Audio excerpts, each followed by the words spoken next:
Sanju Samson এটা শুধু একটা নাম নয়, এটা একটা ইমোশন।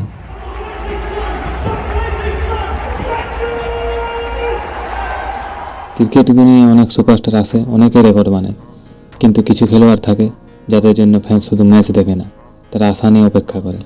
তাদের মধ্যে একজন হলেন সঞ্জু স্যামসন।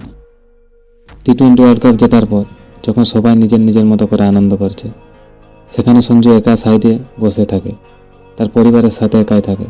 কোনো বেশি আনন্দ নেই, কোনো এক্সাইটেড নেই।